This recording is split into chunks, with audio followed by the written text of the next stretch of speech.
हाय, मेरा नाम है आशीष और आप देख रहे हैं दी ललन टॉप। एक बार फिर शुरू है हमारा प्रोग्राम जिसका नाम है सोशल लिस्ट। सबसे पहले करेंगे बात आज के शो में क्या है खास। बांग्लादेश की पीएम ने छोड़ा देश, पाकिस्तानी क्यों खुश। स्टॉक मार्केट से सब कुछ लाल लाल, लोगों ने मीम बनाकर जताया दुख। एक रील ला सकती है बड़ा परिवर्तन, उदाहरण दिखाएंगे और पिक ऑफ द डे में मिलाएंगे एक अलग सी लाइफस्टाइल ब्लॉगर से। Sheikh Hasina, Dhaka, East Pakistan, deep state जैसे तमाम हैशटैग आज सोशल मीडिया पर छाए रहे। मामला ही ऐसा रहा, शेख हसीना के इस्तीफे की खबर आई। नौकरी में आरक्षण खत्म करने और प्रधानमंत्री के इस्तीफे की मांग से शुरू हुए प्रदर्शन इतने बढ़े कि शेख हसीना को बांग्लादेश छोड़ना पड़ा। हिंसा भड़की अलग, 100 से ज़्यादा लोगों की मौत भी हुई। माने बांग्लादेश एक अभूतपूर्व संकट से जूझ रहा है। आर्मी चीफ ने अंतरिम सरकार के गठन का ऐलान कर दिया। इसी बीच प्रदर्शनकारी पीएम आवास में लूटपाट करते हुए भी नजर आए। भारत के सोशल मीडिया पर भी मुद्दा छाया रहा। पाकिस्तान के सोशल मीडिया यूजर्स भी इस मुद्दे पर बांग्लादेश का मजाक उड़ाते दिखे। Scenes from Bangladesh PM house कहकर वहां लूटपाट की सच्ची झूठी तस्वीरें चलाई गईं। साड़ियां लूट कर ले जाते एक प्रदर्शनकारी की तस्वीर के साथ कहा गया, I am crying, he took out Hasina sari. Pakistani users तस्वीरें लगाते मिले कि someone took duck from Hasina Wajid house. भारतीय यूजर्स ने कहा कि शेख हसीना का ये अंत बेहद भयावह है। शेख हसीना जो एक वक्त तक बांग्लादेश में लोकतंत्र की मिसाल और मशाल मानी जाती थी, चुनाव पर चुनाव जीतते हुए वो कब और कैसे तानाशाह बन गई और इस अंजाम तक पहुंची, ये तानाशाहों के लिए चिंता का कारण होना चाहिए।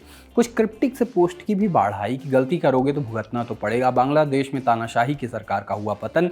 शेख हसीना देश छोड़कर झोला उठाकर भाग गई। याद रखना, हुक्मरानी तुम्हारी नहीं, मेरे अल्लाह की है। जब तक ढील दिया है तब तक तुम बेफिक्र हो सकते हो, मगर जब टाइट होगी तो भागना पड़ेगा, ऐसा लिखा गया। एक यूजर ने लिखा कि पहली जीत उम्मीदों की होती है, उसके बाद लगातार जीत की भूख तानाशाही की तरफ लेकर जाती है। शेख हसीना के साथ भी यही हुआ।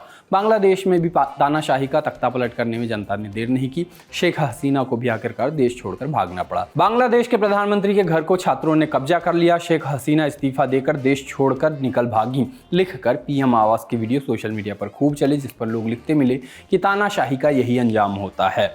आम आदमी पार्टी नेता संजय सिंह ने भी कई व्याख्याओं के द्वार खोलती पोस्ट की लिखा, जो तानाशाही करेगा उसे देश छोड़कर भागना पड़ेगा। इस पर राजनीति भी शुरू हो गई। भारत के पड़ोस में अस्थिरता की बात करते लोग भी दिखे। लिखा गया कि भारत के पड़ोस में पहले अफगानिस्तान अस्थिर हुआ, फिर श्रीलंका और अब बांग्लादेश। नेपाल और पाकिस्तान भी राजनीतिक रूप से अस्थिर ही हैं। एक यूजर ने लिखा कि पाकिस्तान के बाद बांग्लादेश में सेना के सत्ता संभालने से स्पष्ट है कि बहुसंख्यक धर्म पर आधारित लोकतंत्र का तानाशाही के अतिरिक्त और कोई भविष्य नहीं है। यही अवसर है जब हम गांधी, नेहरू, पटेल, अबुल कलाम, डॉक्टर अंबेडकर को भारत को धर्मनिरपेक्ष राज्य बनाने के लिए कृतज्ञता ज्ञापित कर सकते हैं। 5 तारीख को सब लोग सुबह उठे और ऐसा घबराए कि उससे रिकवर ही नहीं कर पाए। पूरा पोर्टफोलियो लाल है हो गया।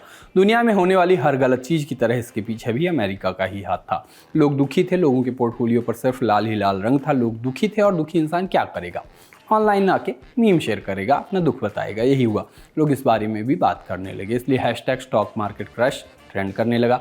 आइए देखते हैं कि लोगों ने कैसे अपना दुख व्यक्त किया। कहा गया कि अगर आप अपना पोर्टफोलियो चेक कर रहे हैं तो उनके लिए मैसेज, डरो मत, सहा नहीं जाएगा। जेठालाल की तस्वीर लगाकर हाल बताया गया कि कैसे एक यूजर बार बार पोर्टफोलियो चेक कर रहा है। गुस्से से अपने पोर्टफोलियो को देखते हुए भी एक तस्वीर लगाई गई। मार्केट खुलने के बाद इन्वेस्टर बोल रहे हैं अपना हर पल ऐसे जियो जैसे कि आखिरी हो। लोगों को उसकी याद आने लगी जिससे फाइनेंस वालों ने विलन बना दिया है, जिसको हम बात कर रहे हैं एफडी की। लोगों ने पूछा कि एफडी खोलने का प्रोसेस क्या है। रेडिट पर एक तस्वीर दिखी। तस्वीर थी मच्छर के काटने के बाद होने वाले साइड इफेक्ट की। एक कलाई में दिख रहा था एक्स मार्क और लिखा था, वैसे रिलेटेबल चीज़ें दिखना तो काफ़ी कम हो रहा है, लेकिन ये क्यों करते हैं हम लोग? क्यों हमें तेजा बनने का शौक है? हमें मार्क क्यों चाहिए? क्या हम इससे एक्समैन बन जाएंगे? क्या हम पहले मच्छर के काटने पर ट्विटर लिखते थे? सवाल बहुत से हैं। आपके पास कोई जवाब हो तो ज़रूर बताइएगा। क्या इंटरनेट से परिवर्तन लाया जा सकता है? क्या आप रील्स को अच्छे काम के लिए इस्तेमाल कर सकते हैं? इसका लाया हूँ मैं जवाब, एक सबूत भी लाया हूँ। हुआ ये कि एक हॉस्पिटल के साइन बोर्ड कुछ गड़बड़ा गए थे। साइन बोर्ड में कुछ खराबी थी, चमक रहा था, साफ सी भाषा में कहें तो उसकी बत्ती लुपलुपा रही थी। इंस्टाग्राम यूजर समन्वय ने आदर्श नागरिक बनकर इस बात को सबके सामने लाने का बीड़ा उठाया और वो किया जो हर समझदार इंसान करेगा। उनने मजाक उड़ाते हुए इसकी रील बनाई। ये रील 7 जून को अपलोड की गई। रील देखिए पहले तो आप। हॉस्पिटल इस वीडियो को अब तक 2 करोड़ 60 लाख से ज़्यादा लोग देख चुके हैं। वीडियो खूब चल रहा था तो शायद हॉस्पिटल वालों की फीड तक भी पहुंच गया हो, इसलिए 1 महीने के बाद, लगभग 1 महीना 5 जुलाई को इस रील का पार्ट 2 आया और इस यूजर की समस्या का समाधान भी आ गया। वो भी देखिए। मैंने एच का मजाक उड़ाया, इन्हें तो एच ठीक ही कर दिया। अब हाँ कहाँ करूँगा। देखा आपने, आपकी रील से भी परिवर्तन संभव है। वैसे इसके बाद एक और वीडियो आया, इस वीडियो में इसका पार्ट 3 भी आया जिसमें एक और गलती बताई गई थी। देखिए यूजर ने अब क्या गलती निकाली है। गाइस ने एच तो ठीक कर लिया, बट अब हिप्शन। पेरिस में ओलंपिक चल रहा है, खिलाड़ी अपना सबसे बेहतरीन प्रदर्शन कर रहे हैं। वैसे ओलंपिक देखने लगो तो दिमाग तो खराब हो जाता है जब पता चलता है कि किसी खेल में गोल्ड जीतने वाला कोई 20 साल का लड़का या लड़की है।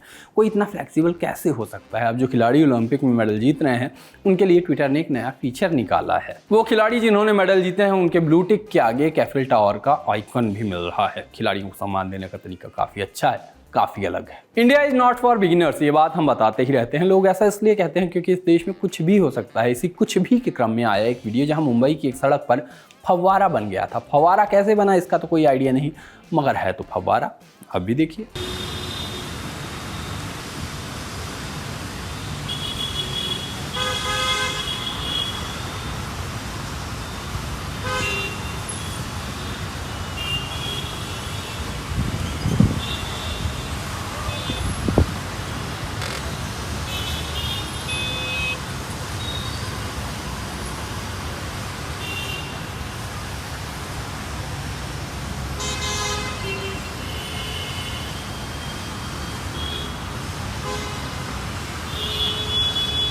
सोशल लिस्ट में अब बारी है पिक ऑफ द डे की, और पिक ऑफ द डे में आज का अकाउंट है लैंजोम का। इनका यूजर नेम है LNZM_official। लैंजोम लाइफस्टाइल व्लॉगर हैं।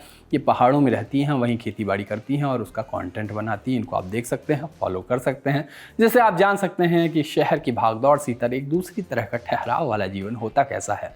आगे आज के शो में इतना ही, मिलते हैं कल, तब तक के लिए चलते हैं, टाटा।